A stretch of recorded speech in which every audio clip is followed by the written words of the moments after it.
Hey there, this is David Higgins at Cush Real Estate here in Oakland. And we want to take a minute to talk about 4 or 5 reasons why you should not buy a home right now. And then after that, we're going to give you a couple reasons why we think maybe you should. So let's get right into it. Here we go.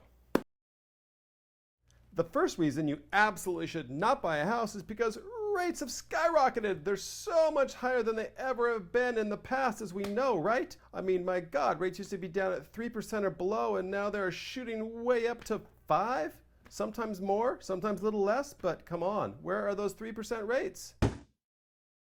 And of course, the number 2 reason is, my gosh, how can you even win a home in this crazy market? With real estate at all-time highs, with multiple offers on everything you write on, it's just a complete burnout to even try to get out there and make this happen. Reason number 3 to absolutely not buy a home right now. Market appreciation has turned into market depreciation. Homes are losing value faster than you can say, homes are losing value. And if I bought a house today, it's only going to be worth half what I paid for it today tomorrow, right? Reason to not buy a home number 4. I can never afford to buy a home. How can I even get a down payment together? What's it going to take? Who do I go to? Ladies and gentlemen, reason number 5 that we should not buy homes in this market.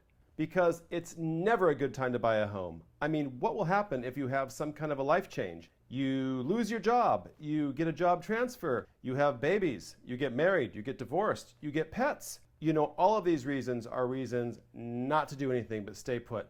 But ultimately, we're going to give you a few reasons now why maybe you should just let all these ideas go and consider this to be a good time to buy. Okay, well, thank you for bearing with me as we went over the 5 reasons it might not be the best time to buy a home. Now let's talk about a few reasons why it is a good time to buy a home. Number 1 is you are likely renting a home now if you haven't bought one yet, which means you are paying somebody else's mortgage payment to stay in that house while they accrue equity in home ownership. If you buy a house, that same amount of money is obviously going to be applied towards your own equity and your own basically built-in savings program. It's really hard to argue that this is not the number 1 reason why it's always a good time to buy a house. Reason number 2 to buy a house in this marketplace begins with a famous quote, "Buy land, they don't make it anymore." And what we mean by that is the area here in the East Bay, the land is finite, right? And as the population of people grow in an area, it applies additional pressure to the housing market. And as that housing market pressure is applied, that therefore increases both rental costs to rent a place as well as values of real estate when you go to buy. So if you look at the historic trajectory of appreciation, you'll see that even when there's a blip in the radar or maybe a small cycle of market slowdown, we'll consider that 1 step backwards. It always turns around and takes 2 steps forward. So that's the thing to really understand. It's not a Chicken Little situation. The sky is not falling. Buy real estate, they don't make it anymore. Reason number 3 to buy a house in this marketplace is that interest rates are actually good. Now, I know in the very beginning of this video, I suggested that rates were astronomically high. It's really not the case. Historically speaking, rates in the 4% to 5% are really, really good. Those 3% rates that we had recently that are no longer around were really there artificially to prop up our economy and keep us moving forward as we kind of picked ourselves up from COVID. With that said, rates have been as high as 18%, the high teens in historic times in our marketplace. So rates from 4 to 5 are really good, and it's an open window to take advantage of a great opportunity.